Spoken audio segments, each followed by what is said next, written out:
Hi guys, the endless diet में आपका स्वागत है। ये हमारा स्विमिंग पूल है और आज का ब्लॉग हम यहाँ से स्टार्ट कर रहे हैं और हम लोग आज जा रहे हैं अपने स्विमिंग पूल में नहाने।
पानी के ऊपर फ्लोट कर सकते हैं बिना किसी एफर्ट के। कभी कभी क्या होता है, आप लोग कभी कभी किसी नदी में या फिर कहीं पे भी आप फंस जाते हैं और आपको तैरना नहीं आता है, तो आपको क्या करना है, सबसे पहले ऐसे फ्लोट करना है पानी के ऊपर और कोई भी एफर्ट नहीं लगाने और आराम से हल्के से हाथ चलाने। आप इस तरीके से तैर सकते हैं और कई घंटे तक आप इसी तरीके से तैरते रह सकते हैं।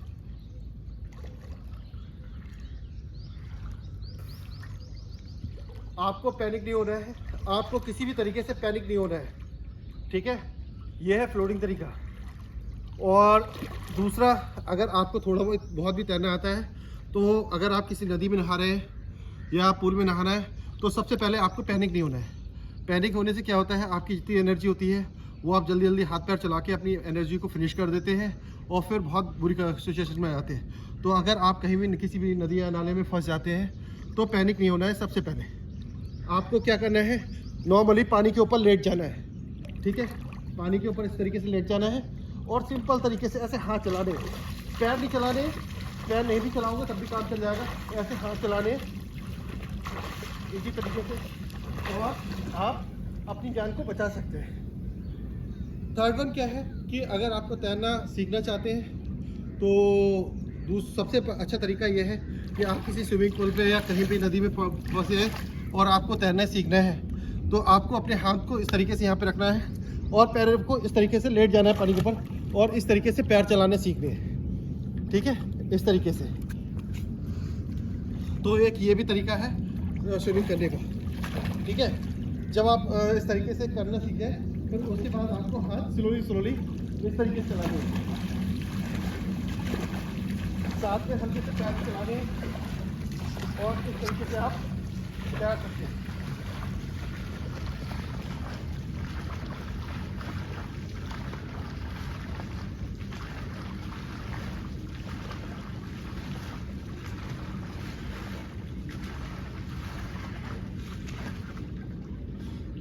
ठीक है गाइस, मैंने कोई भी ज़्यादा एफर्ट नहीं लगाया, बहुत इजीली आपको तैरना है, ठीक है।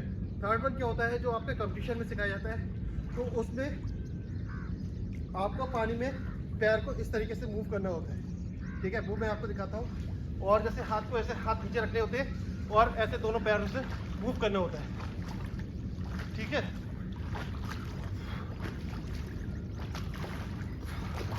इस तरीके से भी आप तैर सकते हैं।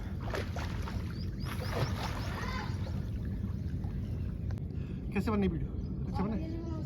नमस्कार करने का तरीका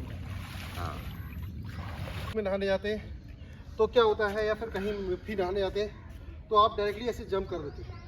ऐसे डायरेक्टली जंप नहीं करना है, आपको क्या करना है, यहाँ से पंजों से थोड़ा सा उछलना है और इस तरीके से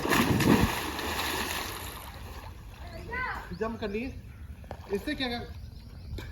इससे क्या होगा, आपके शरीर पे चोट नहीं लगेगी, आपके पेट पे चोट नहीं लगेगी और आपको बहुत ही अच्छा लगेगा और बहुत ही इंजॉय आएगा, ठीक है। राइड करके वो डालेंगे ना। वाटर में राइड करने का सबसे अच्छा तरीका है कि आप वाटर के साथ में ज़बरदस्ती नहीं कर सकते। वाटर आपको जिधर ले जाए, जैसे आपकी पानी का फ्लो जिस साइड हो, जैसे आप किसी नदी में जाते हैं, फंस जाते हैं, तो आप देखेंगे पानी का फ्लो जिस तरफ है आपको उस तरफ बहना है और उसके अपोजिशन डायरेक्शन में नहीं जाना है। ठीक है, जस्ट नाउ आप देख सकते हैं बिना किसी मेहनत के आप इस तरीके से फ्लोट कर सकते हैं। मेरे पैर भी आप देख सकते हैं, आपको मेरे पैर दिखाई दे रहे होंगे और मैं पानी के ऊपर आराम से लेटा हुआ फ्लोटिंग कर रहा हूँ। हमें पानी से लड़ना नहीं है। एक्चुअली जब क्या होता है कि कभी हम लोग नदी या नाले में फंस जाते हैं तो हम लोग पानी के साथ में लड़ाई शुरू कर देते हैं। हमें लड़ाई नहीं करना है, हमें पानी को समझना है और वो किस तरीके से फ्लोट कर रहा है, कहाँ पे फ्लोट कर रहा है, आपको इजली पानी पे फ्लोट करना है। ये आप फिर से देखिए, मैं पानी पे लेट गया हूँ और केवल हाथों का इस्तेमाल कर रहा हूँ। मेरे पैर आपको साफ दिखाई दे रहे होंगे। हमें पानी पे फ्लोट करना है, हमें पानी से लड़ना नहीं है, हमें पानी से दुश्मनी नहीं है। ठीक है, और आप इजली फ्लोट कर सकते हैं पानी में। पानी से जान बचाने के लिए सबसे अच्छा तरीका यही होता है। और दूसरी चीज़, अगर आप किसी गहरे, एक्चुअली हमारे स्विमिंग पूल की ज़्यादा गहराई तो नहीं है, बट अगर आप जैसे किसी गहरी जगह में फंस जाते हैं तो आपको क्या करना है, अगर आपको तैरना नहीं आता है तो सबसे पहले आपको पानी में, आप अंदर जैसे डूब रहे हैं, ठीक है, तो आप डूबिए, ऐसा नहीं है, उसके आप नीचे बिल्कुल चले जाइए और पैरों से ज़मीन को पुश करिए। जब आप पुश करेंगे तो आप एक बार, जैसे मैं आपको दिखाता हूँ, आप देखिएगा, ध्यान से देखिएगा आप लोग बिल्कुल। जैसे आप, मैं पानी में नीचे डूब रहा हूँ, ठीक है, जैसे जो नहीं तैरने वाला होता है वो पानी में जब डूबता है तो बिल्कुल नीचे चला जाता है। ठीक है, तो हमें नीचे जाके पैरों से पानी, ज़मीन को पुश करना है जिससे कि हम ऊपर आ जाएं और हम अपनी सांस ले सकें प्रॉपर तरीके से और हमारी जान बच सके और हमें कुछ मिनट मिल जाएंगे जिससे कि हमें अपनी जान बचाने के लिए हमें कुछ टाइम मिल जाएगा। जैसे देखिए आप,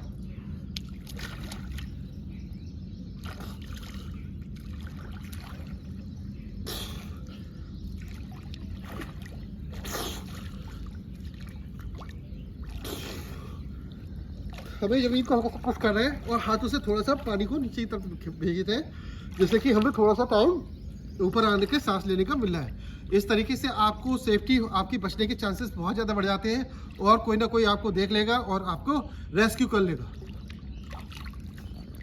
ठीक है,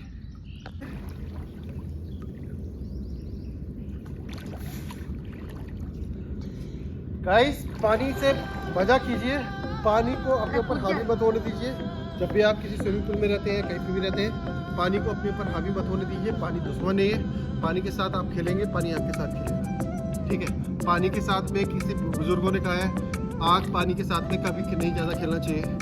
ठीक है, और अगर आपको लगता है आपको तैरना नहीं आता है या आपके अंदर ज़्यादा स्टेमिना नहीं बचा है, एक्चुअली मैंने अभी एक हरिद्वार की घटना देखी, उसमें बंदे को तैरना आता था लेकिन वो ओवर कॉन्फिडेंस में बीच गंगा पे चला गया। जाने का तो स्टेमिना था उसके पास, लेकिन वहाँ से आने का स्टेमिना उसका खत्म हो चुका था, तो उसके साथ में बहुत बड़ी दुर्घटना हुई। तो बॉस, आपको मालूम है कि आपकी बाउंड्रीज क्या है, आपका पास कितना स्टेमिना है, कितना आप तैर सकते हैं, नहीं तैर सकते हैं, तो उस चीज़ का ध्यान रख के ही गहरे पानी में उतरें और अपने आप का ध्यान रखें, अपने यार दोस्तों का ध्यान रखें। और हाँ, अगर आप कभी, आपका कोई यार दोस्त या फिर कोई भी चाहने वाला स्विमिंग कर रहा है, नहा रहा है और खुदा ना खास्ते वो डूबने लग रहा है, तो केवल उसको बचाने के लिए खुद नहीं कूदना है। आप अगर उसके आसपास हैं तो आप सोचें कि मैं कूद के उसको, अगर आपको स्विमिंग नहीं आती है, और उसको बचा लूँ, या आपको स्विमिंग आती है और मैं उसको पकड़ के बाहर निकाल लूँ, तो ऐसा कभी नहीं करना चाहिए। क्या करना चाहिए? करना ये चाहिए कि हमारे पास कोई भी अगर पैंट पड़ी हो, लोअर पड़ी हो, बेल्ट पड़ी हो, उसको उसकी तरफ लेना चाहिए और उसके थ्रू उसको रेस्क्यू करना चाहिए। कोई डंडा पड़ा है, रस्सी पड़ी है, कुछ भी आपके आसपास हो, कोई लकड़ी पड़ी हो, तो उसके थ्रू रेस्क्यू करना चाहिए। क्योंकि पानी के अंदर जब आदमी डूबता है तो वो दूसरे आदमी को पकड़ लेता है, जिससे कि, क्योंकि पानी के अंदर जो डूब रहा होता है वो बहुत घबरा जाता है और वो जो तैरने वाला होता है उसको कस के जम कर पकड़ लेता है, तो उसकी ग्रिप से आपको छूटना मुश्किल हो सकता है। तो ऐसे में आपको या तो उसको पुश करना है, पानी के साथ में उसको पुश करना है, उसकी पकड़ से बच के रह के उसको बचाना है, या कोई लकड़ी डंडे की सहायता से आप उसको बचा सकते हैं। अदरवाइज़ आपके भी डूबने के चांसेस बहुत ज़्यादा हो जाते हैं। तो इन छोटी छोटी बातों का ध्यान रख के आप अपनी लाइफ सेव कर सकते हैं, अपने चाहने वालों की लाइफ सेव कर सकते हैं और पानी के साथ एंजॉय भी कर सकते हैं। और छोटे बच्चे जो विदाउट गाइडेंस के प्रेजेंस के बिना स्विमिंग पूल में ना जाएं, नदी नालों में ना जाएं, क्योंकि छोटे बच्चों के लिए बहुत हार्मफुल हो सकता है पानी। Thank you. The endless ride में आपने हमें इतना अपना कीमती समय दिया, उसके लिए बहुत धन्यवाद। और मुझे लग रहा है कि जो मैंने आपको बताया है या सिखाया है वो आपके लिए भी काम में आएगा और आपकी जान बच सकती है। Thank you.